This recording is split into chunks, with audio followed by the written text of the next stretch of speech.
Welcome everyone. We'll just give a second here for everybody to get logged into the Zoom meeting before we begin.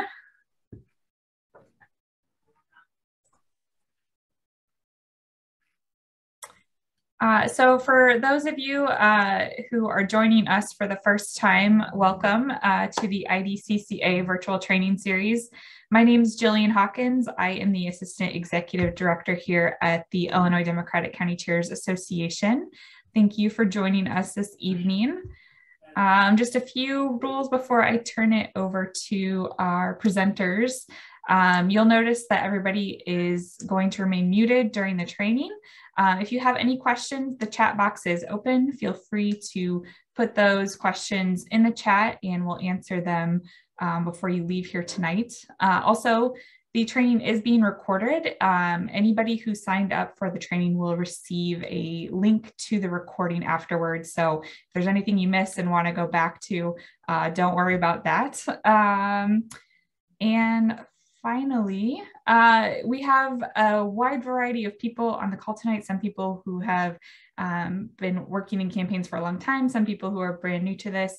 Just remember, no stupid questions. We're all here to learn, so ask any questions that you have and take advantage of this opportunity. So you had a few more people join, so we'll let them get joined here. And tonight we are joined by Emily, Grania, and Sarah with Nelson Worth Consulting. They have a combined many years experience with campaign compliance and are here to share their expertise. So without further ado, I will turn it over to them.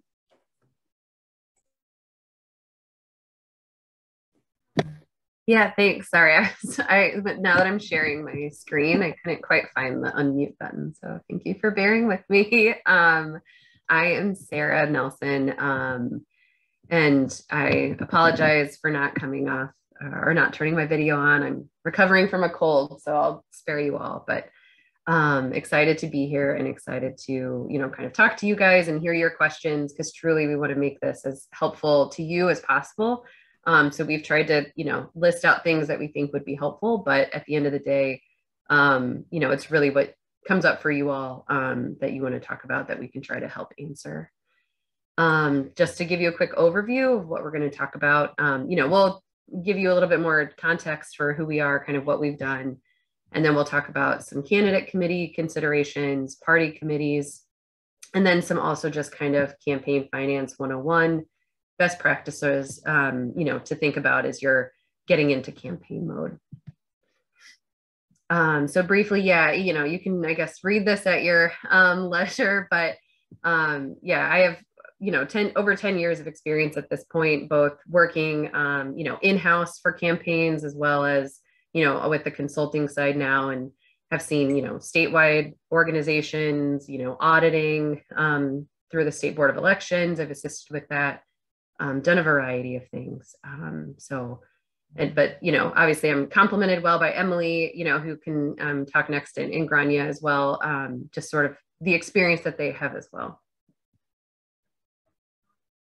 Thanks, Sarah. Yeah, I'm Emily. I now partner with Sarah and Grania and work at a nonprofit that also does advocacy work, and previously served as CFO for the Democratic Party of Illinois. So I have a fair amount of political campaign experience, and we're excited to be with everybody tonight. And real quick, I'm Grania Mahoney, and I am the newest addition to Sarah and Emily's team. I'm doing campaign finance or campaign disclosures for them, and I have a background also in campaigns and not-for-profits, and currently I do some work with the legislature. So welcome, everyone. Saying that, I'm going to turn this over to Emily and let her show her expertise. Awesome. And I also want to warn everybody, I have got a 2.5-year-old and a 10-month-old. So if you hear yelling or somebody barges in the room, I just want everybody to be prepared for that moment. So yeah, we're going to just kick off starting out with candidate committees. Kind of the flow of this is we're going to do candidate committees and then kind of tackle spending and expenditures, and then some of the carve outs for party committees and ways they're able to spend their money in support of candidates. So that's kind of the flow that we're going for here. So just starting off with some basics, what is a candidate committee? So there are two actual ways that you kind of trigger the becoming a candidate committee. Seeking nomination for office, we just had petition filing. So actually filing petitions, you will get notified by the state board if you don't already have a committee set up to go through that committee registration process, or actually just raising and spending money in support of your campaign. Well, both of those are kind of the thresholds for becoming a candidate committee. $5,000 is that actual monetary threshold. I'm not going to lie, best practices that we recommend to everybody, if you know you're running for office, just open the committee at zero. It makes reconciling and running for and doing all of your reporting a lot easier from the get-go. Don't wait unless you have a really big reason that you think is necessary to wait to hit that $5,000 threshold. So just a few kind of heads ups about candidate committees. Candidates can have more than one political committee. So if you are running for offices or you are currently in office and switching offices, you can have more than one political committee. You can have a political committee that supports a state Senate candidate, or you can have a political committee that supports a party candidacy.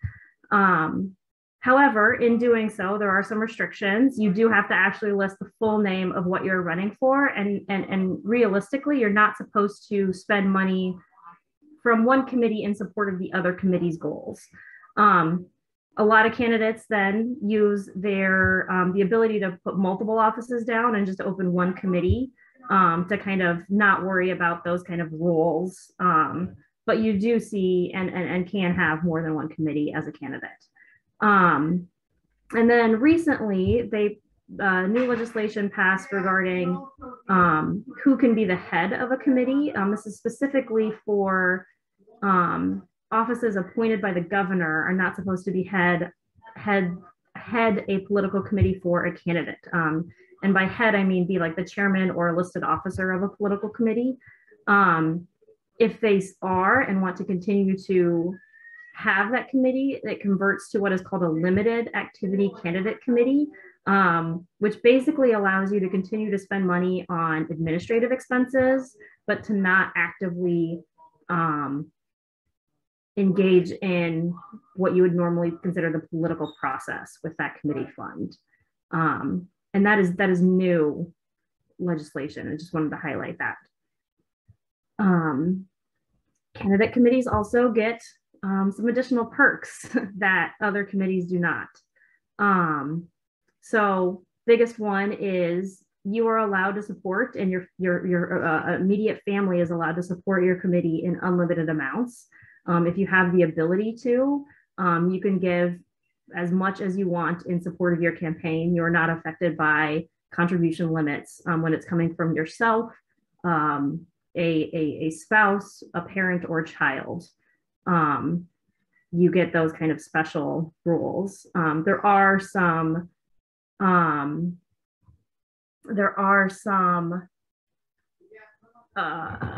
caveats to that. If you go over a certain amount, $100,000 for a non-statewide office and $250,000 for a statewide office, you have to file with the board as a self-funded candidate, which essentially breaks the contribution limits for all other candidates in the race, allowing everybody to accept unlimited donations. But if you have the ability to, it is a nice perk for candidates supporting themselves.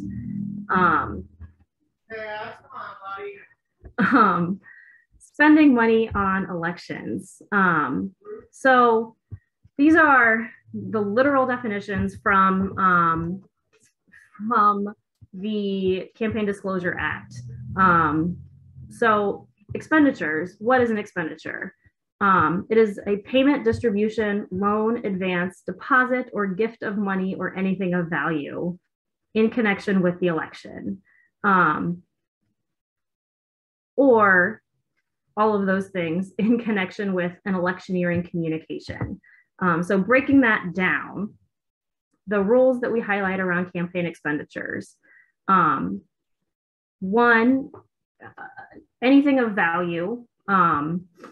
We go very basic things: postage, office supplies, campaign workers, anything that you are doing using your committee funds to support your candidacy or to support somebody else's candidacy is an expenditure under campaign finance rules. And this goes broad.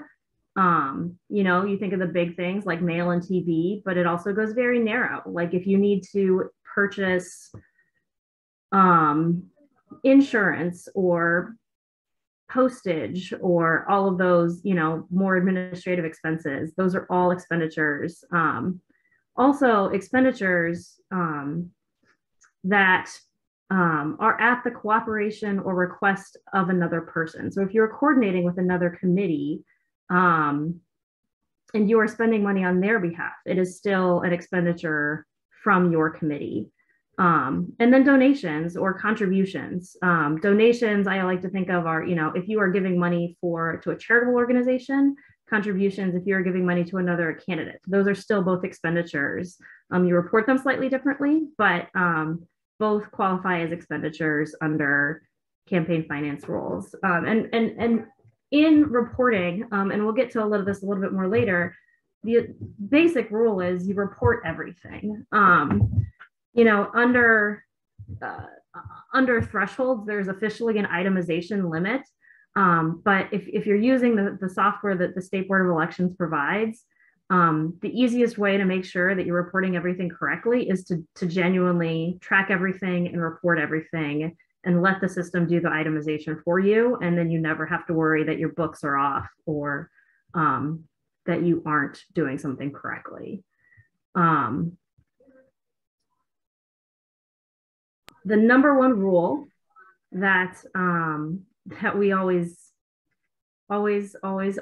reinforce, especially for candidates, in terms of what you can spend money on, the rules are very broad. But the number one rule is you cannot spend money on personal use. Campaign money is for elections. It is for electioneering. It is for supporting your elected office. It is not for personal use. And that is where you see committees get into trouble. So just kind of number one rule, if it looks personal and if you feel like it's personal, it probably is personal. So just don't spend money on that. And if you ever have questions about what qualifies as personal, just ask somebody. But things that are legitimate expenses, if you have a cell phone for the campaign and you're using it to make phone calls on behalf of the campaign, that is a legitimate expense. If you're buying volunteer meals in the course of work, that is a legitimate expense. Polling, contributions to other candidates, all are within the scope of what you can spend money on. Hey, Emily, real quick before you move on to the next slide, I realized I might try to go back. I saw in the chat someone had a question about, and maybe it's still answered, but just in case it's not, about what the affected office refers to. If that's something you want to speak to now, or if it's maybe a little bit of a longer answer, we can always put it in the chat later, but I just wanted to broach that really quick before we get too much farther along. Yeah, and I can pull a list and get it to Jillian to distribute of what actually falls in that elected or in that affected office. But the basic rule, as I understand it, is that there are offices that require Senate confirmation for appointments by the governor. Got it. Yeah, I'm sure that list would probably be helpful. Yeah, like you said, we can pull the full list. Yeah. Okay, so then what is not an expenditure? Because there are a number of things that are not actually considered expenditures. The number one The number one item, it's normally referred to as like the in-home exemptions. So if you are a volunteer, or you have a volunteer that is hosting an event in their home and they spend under $150, it is not an expenditure unless the campaign is reimbursing them for that expenditure. If they are just doing that out of their pocket, it is not considered an expenditure by the campaign. They do not have to give you an in-kind for it.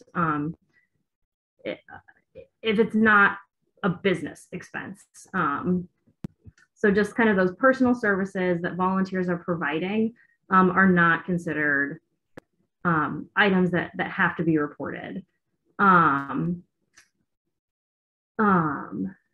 Food or beverages by a vendor.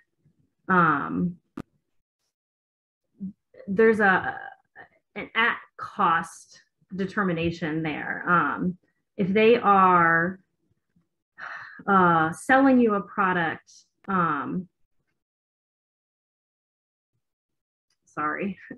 if they're selling you a product, kind of at cost, it falls into that. Sorry, I'm messing this up. I apologize.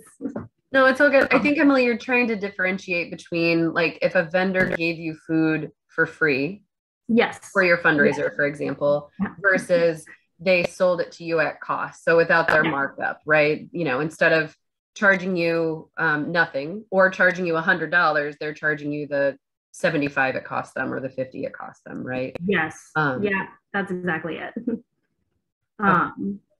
But yeah, the biggest one is the volunteer services. So if you are, if you have a volunteer that is driving and isn't actually getting reimbursed for gas, that is not an expenditure by the committee, and it doesn't have to be reported as an in-kind by the volunteer. So the volunteers have a lot of flexibility in helping your campaign or candidacy or committee without triggering reporting requirements. So kind of did a do's and don'ts of campaign spending. So list of all of the things that candidates, not just candidates, other political committees can spend money on that are completely acceptable uses. Volunteers, paid staff, advertising, administrative expenses, donations to charities, events for your campaign, or just events for other people, like event attendees, I guess. The other one that is often used, that's supporting your elected office. If you're already an elected official and you have reasonable office expenses and you want to, in your government budget does not give you enough money to do all of the things that you want to do, you can supplement those items with campaign expenditures. Only one direction though. Government can't supplement campaign expenditures. The other one I want to highlight is this contributions to other campaigns. For contributing to other state elected offices, there is a cap, but it is under the same limits as your own another state committee. For federal campaigns, if you are have a state PAC, there is a limit, a yearly limit of $1,000 that you can give to any federal candidate, and that is in aggregate. So you cannot give to Senator Durbin and Senator Duckworth $1,000 each. You could only give that $1,000 total over the course of a year. Over that $1,000, you run the risk of triggering requirements to register with the Federal Election Commission. And my general recommendation was, unless you're planning on registering, it is a lot of work to be a federal registered committee, and I would not recommend doing it unless you know you want to do it. So just want to highlight that $1,000 limit. Normally, if you donate to a federal candidate from a state PAC, they're going to come back and also ask you, do you have federally permissible funds in your campaign committee? When they ask you that question, it is basically, are do you have donations from individuals or people that could give to a federal candidate had they given directly to that candidate? So the biggest one is, do you have enough money in that $1,000 to make up individual donations from individual people and not from corporations or other state PACs? And then we get into the don'ts of campaign finance spending.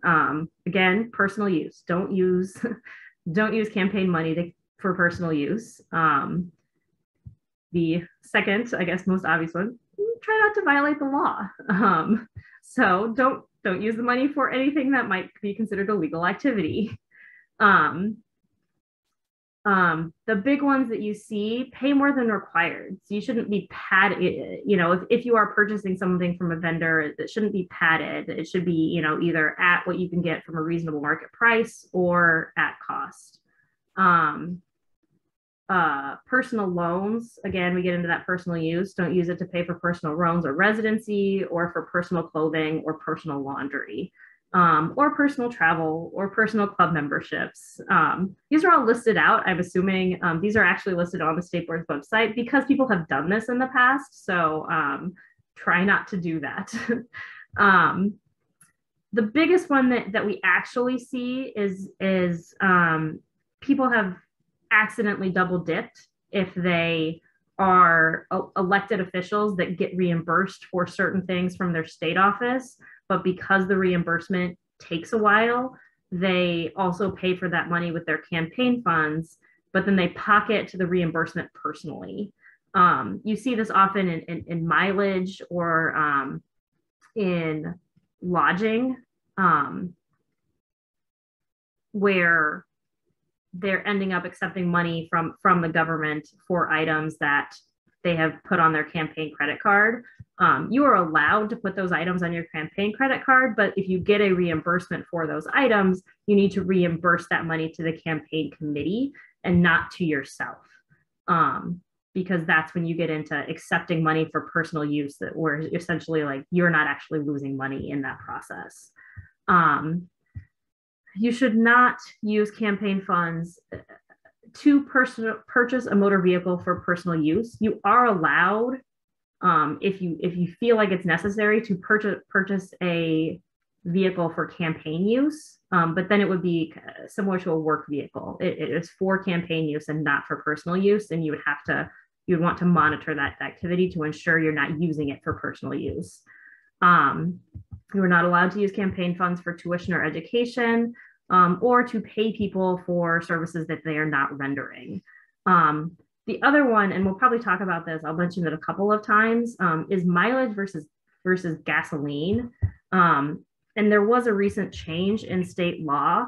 And I'm going to say my general advice is, unless you are renting a vehicle for campaign use or have purchased a vehicle for campaign use, if you plan on using campaign funds for reimbursements for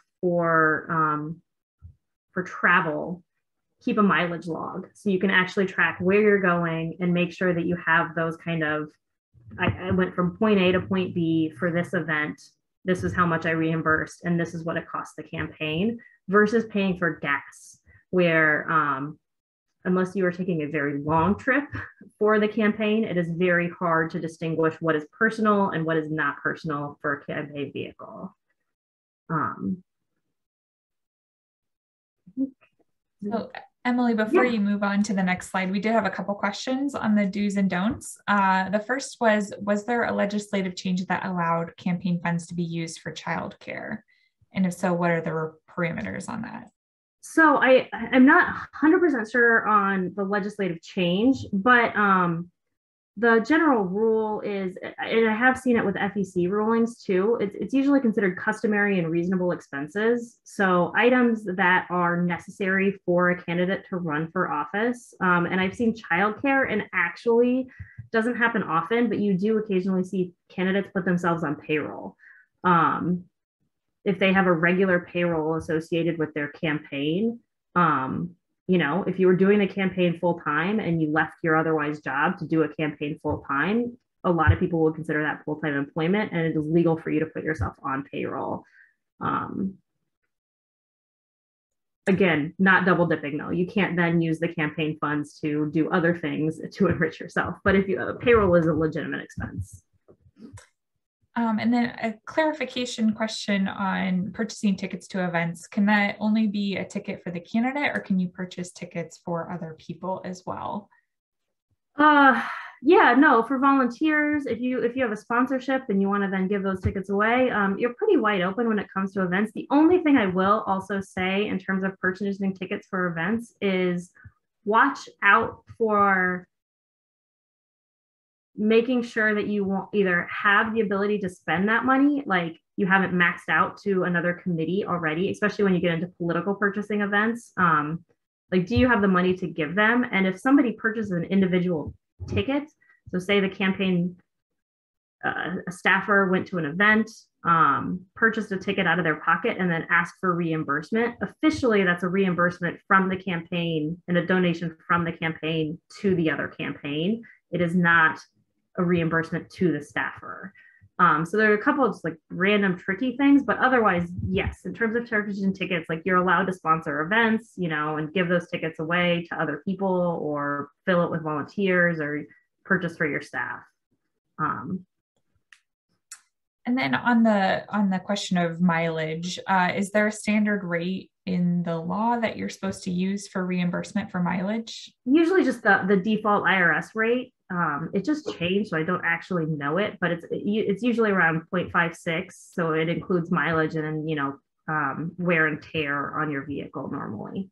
Yeah, and I want to say typically it's you know, I think they post it on their website. Yeah, you know, like it's pretty easy to find, but again, like it's a great question because you want to make sure whatever rate you're using, right, is appropriate. So, you know, that's always something if you needed to clarify before, you know, having someone drive around a bunch and incurring a bunch of mileage, like that's a great question to just double check what that is. Okay, and finally, we do have a question about loans to the campaign, personal loans made to the campaign. I don't know if you want to answer that now or if that comes up in a later slide.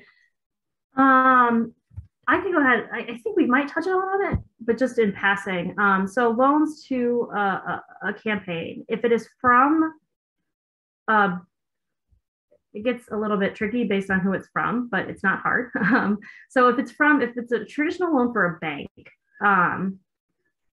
you would go through the same kind of paperwork and then disclose it as a contribution under the board's website. It's specifically as a loan, but you would still file it like you received a contribution essentially. You do have to put who the endorser is, and then you have to kind of pay off the loan as you pay it back. If you get a loan from another individual, if it's from a family member, you can get a loan in unlimited amounts. Again, being cognizant that loans will trigger that self-funding limit still, but you would accept it almost like a contribution, and then as you're doing the filing, you would notate that it is a loan while doing the filing.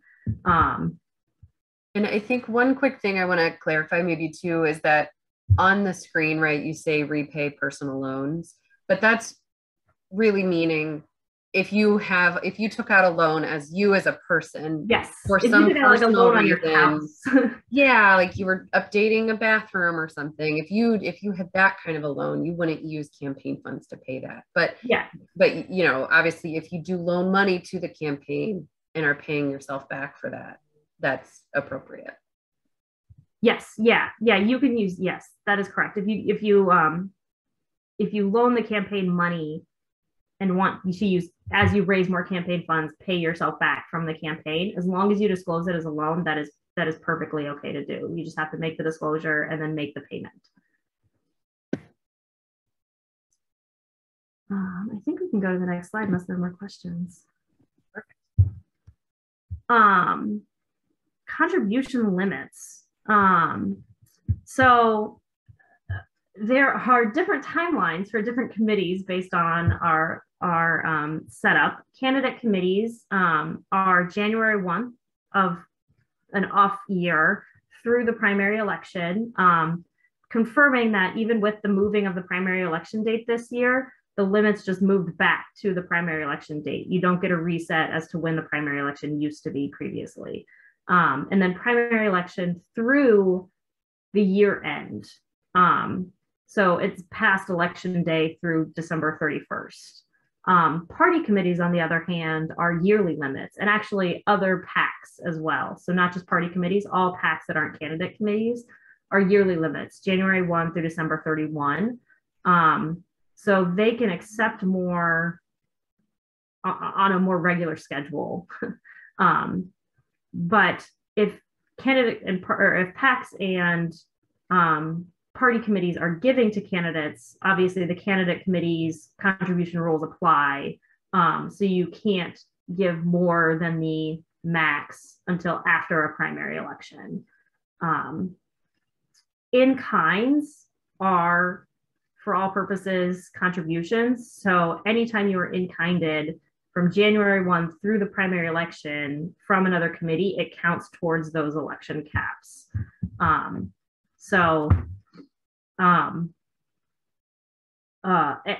I will add, the state of Illinois, compared to the FEC in this regard,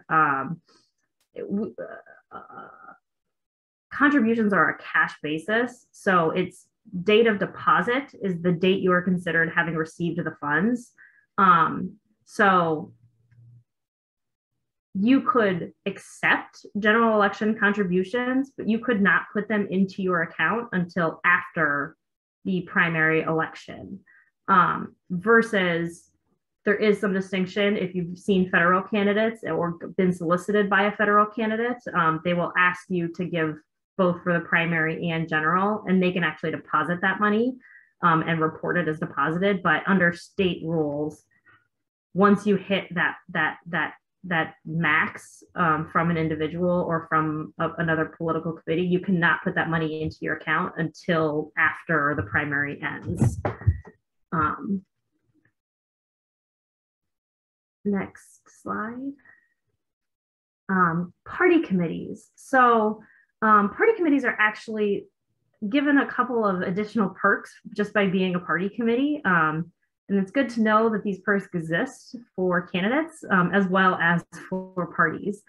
So just briefly, under Illinois law, there is a subset of political action committees specifically for elected party officers. So state central committee members, county committees, legislative caucus committees, and then in Cook County, township and ward committees have their own, since those are also elected. Precinct committeemen do not get this distinction, unfortunately. And then again, small limitations on party committees. You can't have two. So you cannot have the elected state central committee person cannot have two different party committees. They get one party committee that they're allowed to use these rules under. Next slide. So party committees, because of their status as a party committee, are able to offer additional candidate support services. So during a primary election, under the law, contributions to candidates are capped. However, during the general election, contributions from party committees to candidate committees are unlimited. So in essence, the party committee can support you in unlimited amounts. Party committees can support other party committees in unlimited amounts.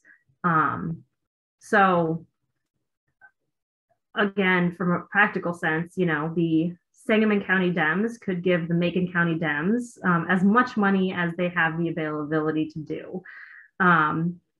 And that goes, you know, both ways. The Macon County Dems could give the Democratic Party of Illinois as much money, and then vice versa. So once you kind of get into the party committee system, the money is allowed to move where it's needed.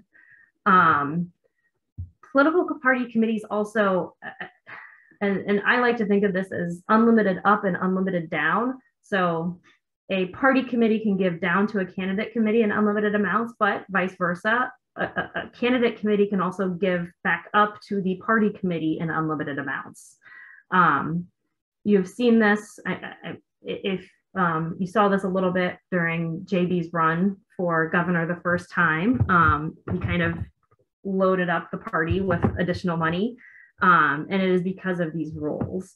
And then political party committees actually have kind of double the contribution limits of candidate committees, so they are able to raise in larger amounts to help support candidates.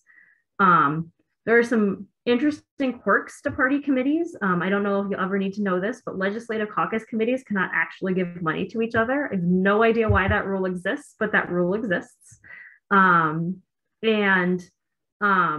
Contributions to state level candidates and that unlimited, those are actually state rules. So party committees can support federal candidates in different ways, but for the purposes of this is mainly about state candidates.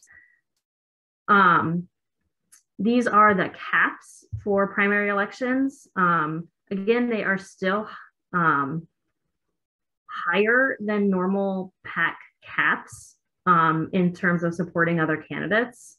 You can see it varies by the size of office.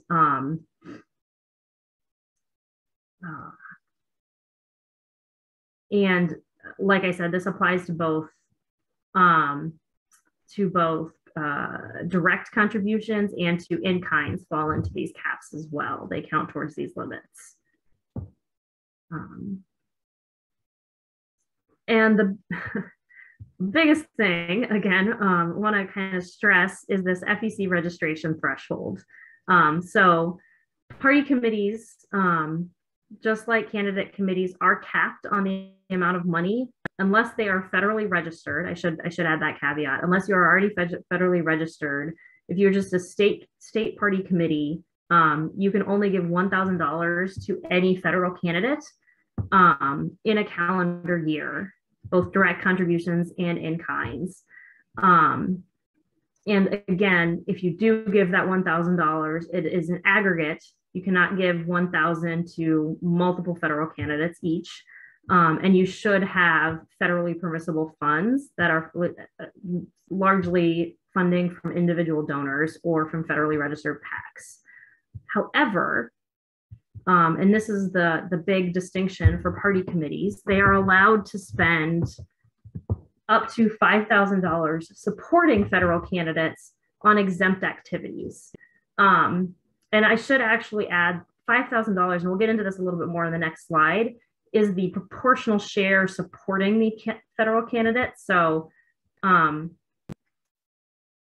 exempt activities are, under federal definition, basically party building activities that that are kind of given to the party to allow them to support their candidates without triggering contributions or in-kinds or hitting the threshold for registration, but still allowing you to support federal candidates. So real quick, Emily, just to clarify, to help. So the $1,000 is a direct contribution cap, right? So $200 here, $150 here. I buy a ticket to a dinner here. Those are, that's so that I don't have to be filing with the FEC, right? $1,000 standard at. And then this $5,000 is a separate bucket of money that you can spend on things that aren't direct contributions, but maybe there's a mail piece or a slate card or something like that, that maybe, or, that I'm just as like examples, right? Like of. Yeah. And I think that the next slide will help a little bit more if you want to go to that. But so here are the biggest examples of things that are qualified as exempt activities. And these are, one, they're not contributions to other candidates. Two, they're not usually done in conjunction with the candidates. So they are ways for parties to spend money to support essentially the Democratic slate without triggering contributions under federal law or actually under state law. Slate cards being the biggest one, or sample ballots, as you normally see. To include a federal candidate, you must have at least, and qualify as a slate card, you must have at least 3 or more candidates on the list. Whoever those 3 candidates are up to the party committee. You can have as 3 only, you can have every candidate that is available on the slate on that list.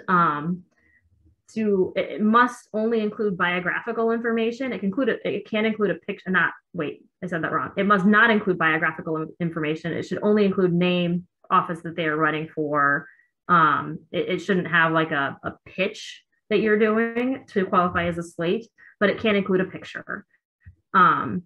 It shouldn't be publicly advertised. You shouldn't be running a television ad about who's on your slate with those pictures. It should be, you can mail it, but you cannot, and you can walk with it door to door. You can hand it out at a polling place. But it is not, it shouldn't be like a radio or television ad or something that qualifies as kind of public advertising.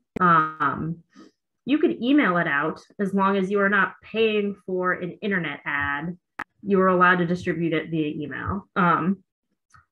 And this is where you get into the federal portion. So if you have 10 candidates on this list, and only one of them is running for federal office, only 1/10 of that mailing qualifies as federal. So you have the ability to send this to a lot more people depending on who you are able to put it without triggering that $5,000 limit or her having to worry about registering for under federal election law. Other things, campaign material, mail, literature, bumper stickers, signs, those kind of things that campaigns like to hand out or parties like to hand out at events. As long as there's a volunteer component to the distribution, you're allowed to put general election candidates on that material and give it away to people. Those are kind of the 2 big exempt activities that you see.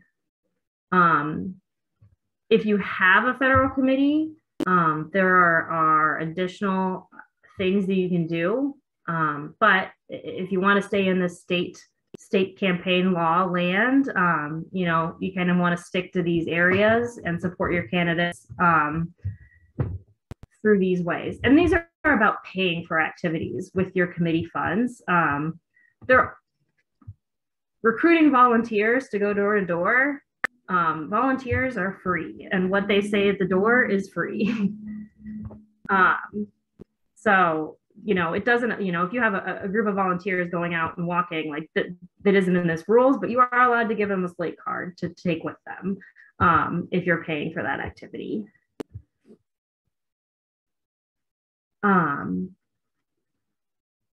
Yeah, so now we just get into kind of some of the basics and background on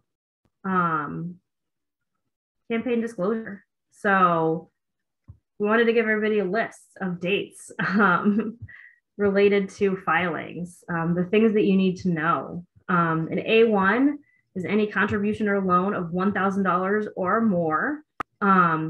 It is a year-round, very fun year-round 5-day limit of when you deposit funds. You have 5 business days to file anything of $1,000 or more. The exception to that are the 30 days prior to an election. 30 days prior to an election, that deadline drops to 2 business days of receipt. And this is where I think we touch upon it later. You really want to take advantage of the fact that contributions are not considered received by the committee until you deposit them.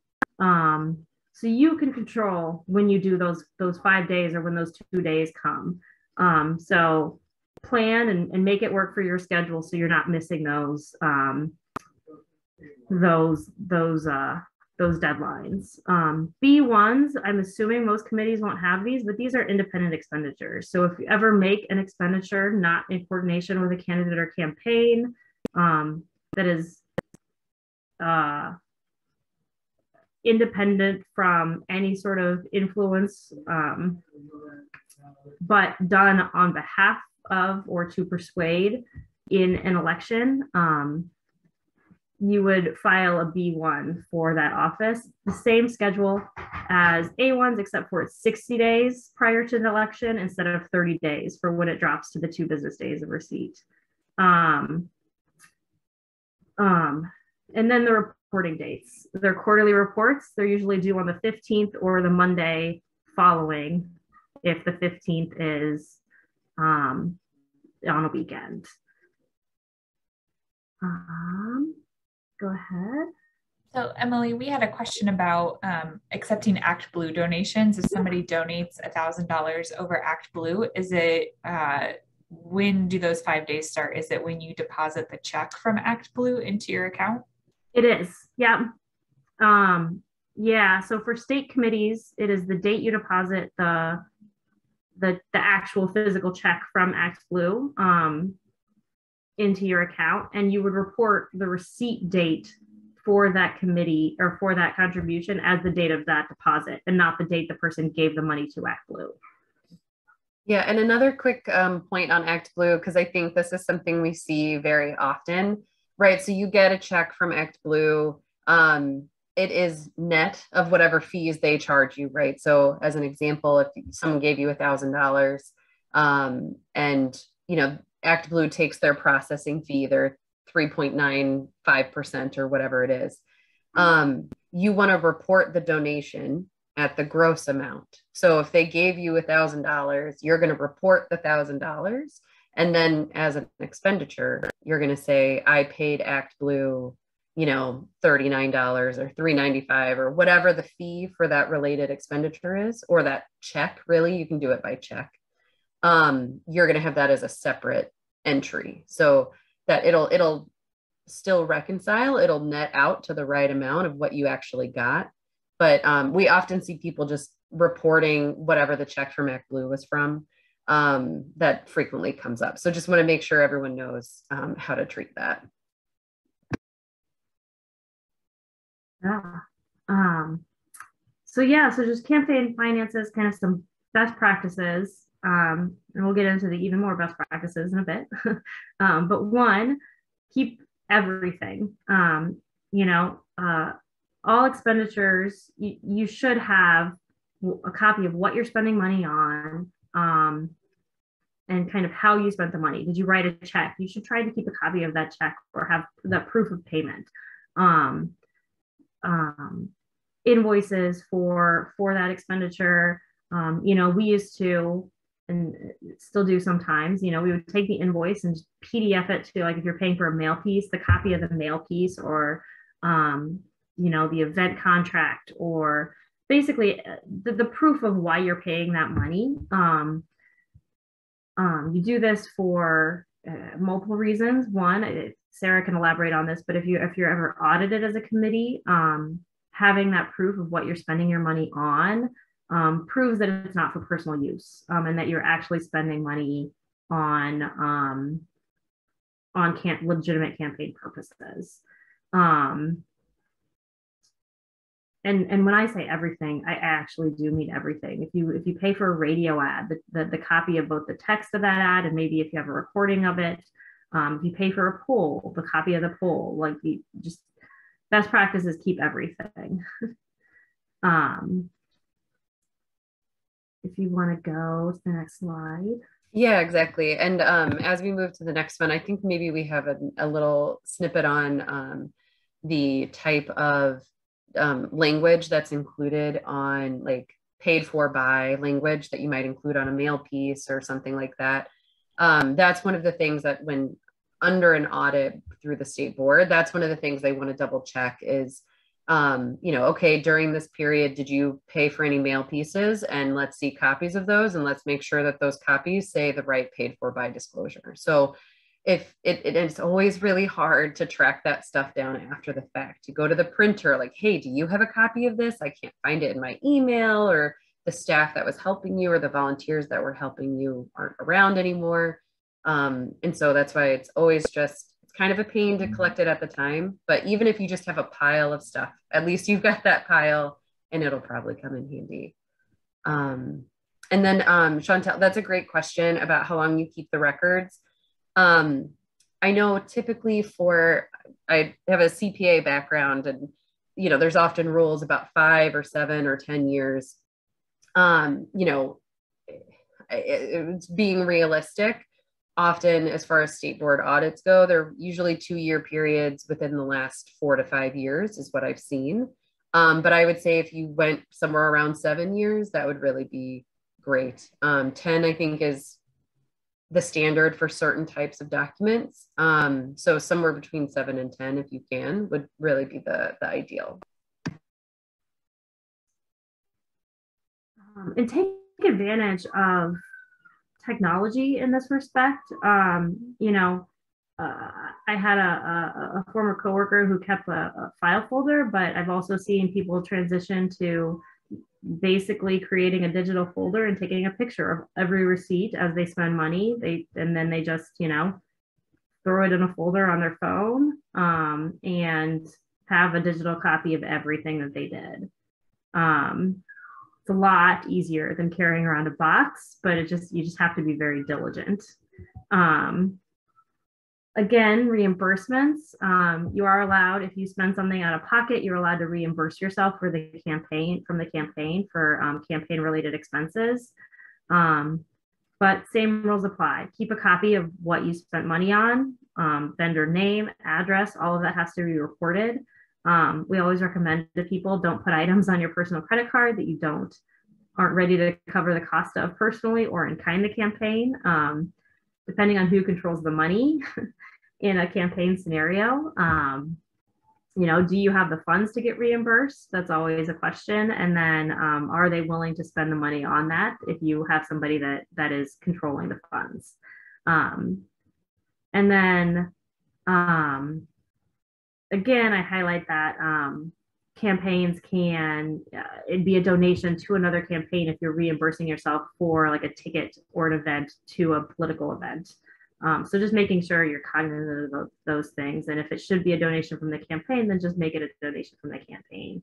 And then the other one in there that I don't think I put, but when reporting, especially reimbursements, officially you report who you spent the ultimate receipt of the money.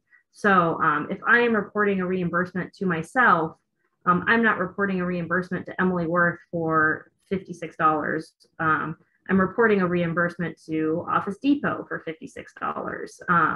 So whatever it is that makes up that reimbursement payment is what your ultimate early report putting on your reports. Mileage is the only exception. If I am collecting mileage and putting in, that is actually a receipt to myself because I am reimbursing my actual self for that money.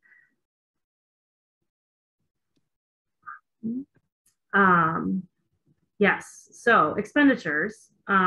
This is where we get into that paid for by. You see this or hear this on TV all the time, but for most expenditures, that direct mail, advertising, websites, or fundraising appeals, you should have, if it's paid for by committee funds, you should have paid for by and the name of the committee on your outgoing items.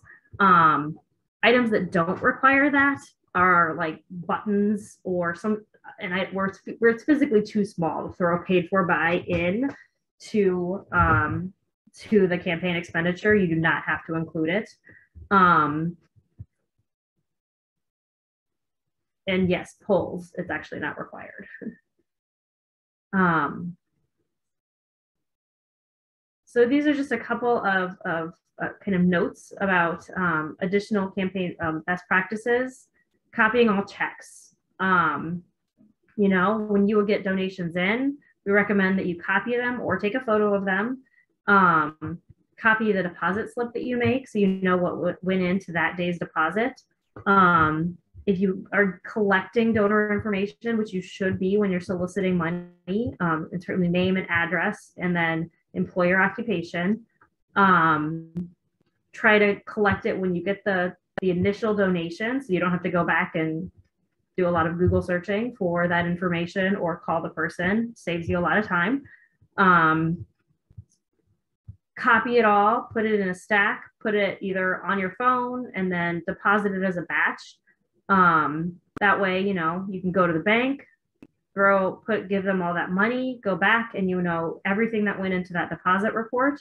And then you can reconcile it to how you're reporting your information and to any bookkeeping that you're doing. And you have a record, you know, 10, 17 deposited, 1,500, and these are the checks in it. Keeps it very clean. Best practices. Number one rule, if you don't know, if you're not sure about an expense, ask somebody, attorney being the best, but you know, call Dan, call Jillian, call us. If you don't know if you're spending money on something that you're allowed to, or not allowed to spend money on or allowed to spend money on, ask questions. You'd rather ask than find out the hard way. We always recommend, you know, especially if you get into a larger campaign and you have a lot of volunteers going around, set your rules from the beginning, what you plan on spending money on, who is going to keep copies of the receipts, where are you going to put that, where are you going to put checks, who's going to deposit money, who's going to record that you're depositing money. It's always best to kind of set out what you want that goal to be, and then try to reinforce that you're going to do those things, because ultimately you control the data deposit, you control when money gets spent, and you need those records to stay compliant. And as Sarah will tell you, up to 3% of committees get audited every year. And what we have seen, size does not matter. Big committees and small committees get audited. Yeah, very true, Emily. And yeah, and the biggest thing that I've always seen, or I've seen for the, I guess, I don't know, 5, 6, I mean, I know I did at least 3 last year, is that it is just the time and effort it takes tracking down copies of all these, of, you know, the various things. And so it always feels silly to be sort of just re-emphasizing that, but if there's a takeaway, copy all these things that you can. And also any kind of internal ledger, you know, if you're not the most technologically savvy person, that's fine. You know, whatever system works for you, where you know what's coming in and going out, that you can reconcile to, that you know matches your bank statement, that you can kind of validate, that's fine. You know, do what works for you. But, you know, having something that you're tracking on an ongoing basis is really going to help.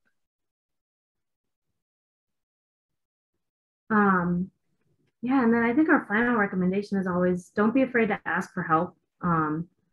Campaign finance and disclosures are not particularly complicated reports, but if you get behind or get hectic and decide you're not going to do it, all of a sudden 3 months putting into a report in 3 days can get very, very crazy. So just trying to stay on top of it and keep your records clean can really help you in the long run. And then the one that you see the most often is people get to election day, results of the election come in, and then a lot of volunteers just walk away. You know, the election's over, they're tired, everybody's worked really hard, but campaign finance doesn't stop. You still have another report after the election, and you still have another report until you close that committee.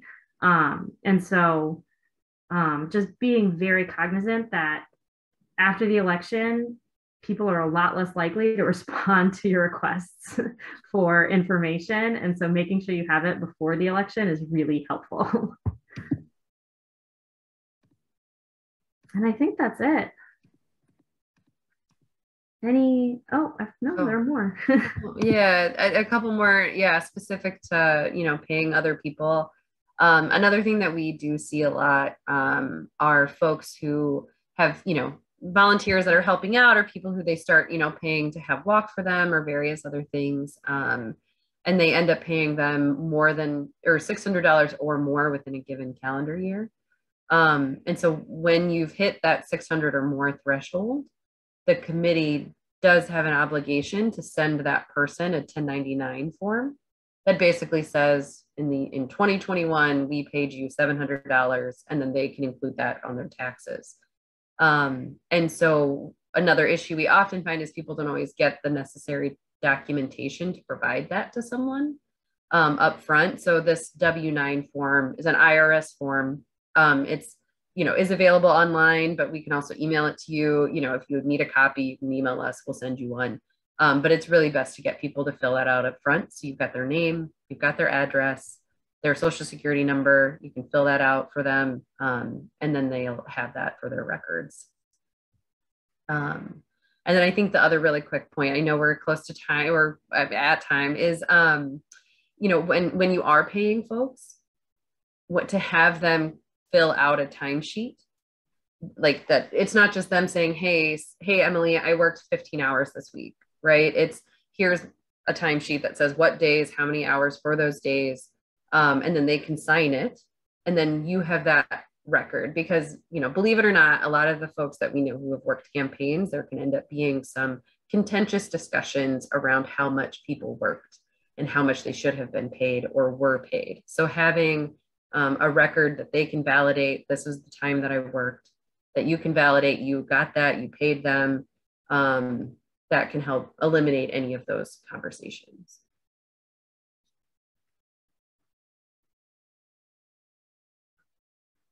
I did see one question come in. Yes, you are allowed to spend campaign funds to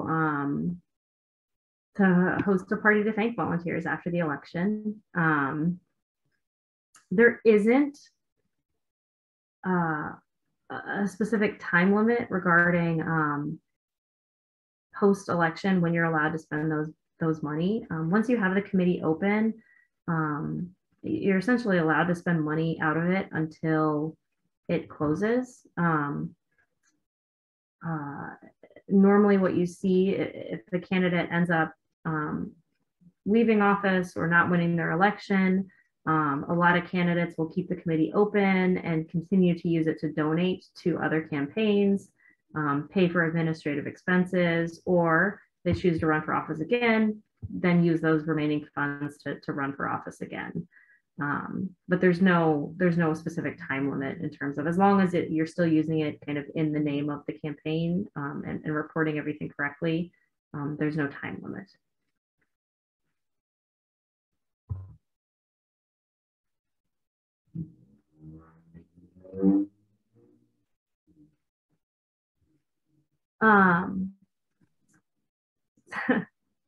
How to open a candidate committee, where to get the forms, and who to file with. So you file with the State Board of Elections, and all the forms are on their website, and we can get that link out. In terms of how to open it, you file, it's a D1 statement of organization. On that form, you would file kind of the name of the committee, the date that you're considered open to the committee, how much money you have on hand. And this is where, again, that opening form, we always kind of, my best wish for everybody is to start with zero and then raise money, because it makes it a lot easier for campaign finance reporting. But if you already have raised money, you can start with whatever that opening balance is. You would have to disclose the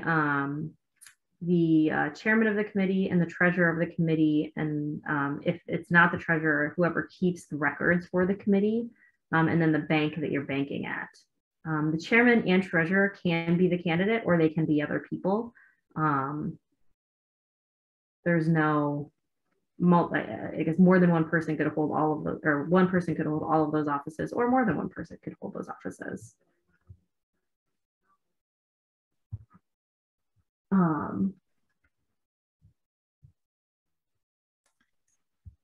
If we have any last minute questions, go ahead and put those in the chat.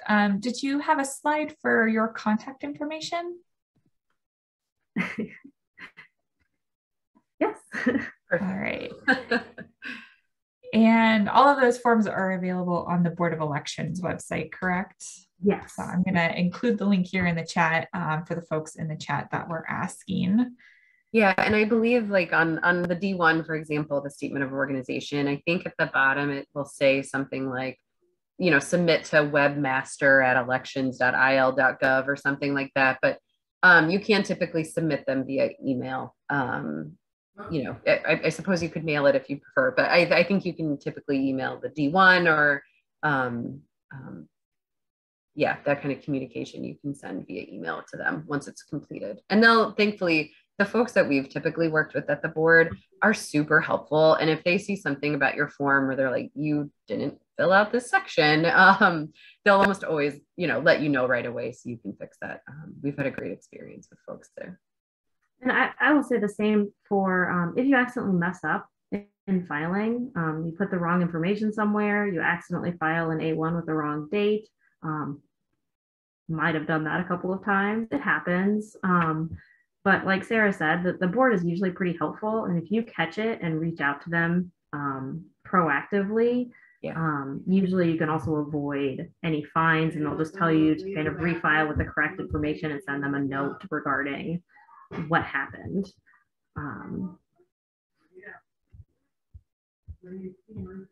Yeah, exactly. And Jeffrey, I would say, I guess I don't have a number to give you. I suppose it would just depend on the circumstances. But you know, in our experience, the more questions folks ask, you know, the better the result for everybody, right? And you always hope that people would just ask up front. But yeah, I mean, if you have a question, we're always happy to help or point you in the direction of someone who can. So no problem. Looks like we did have another question about raffles. Raffles require a little bit of extra paperwork, and Chantel had a question about whether there was an amount that you were limited on giving the winner of a raffle as well. Honestly, I would have to look that up and get back to you. I do not follow raffles that closely and haven't worked with a lot of committees that use them. So we can look that up on the board site and send that on.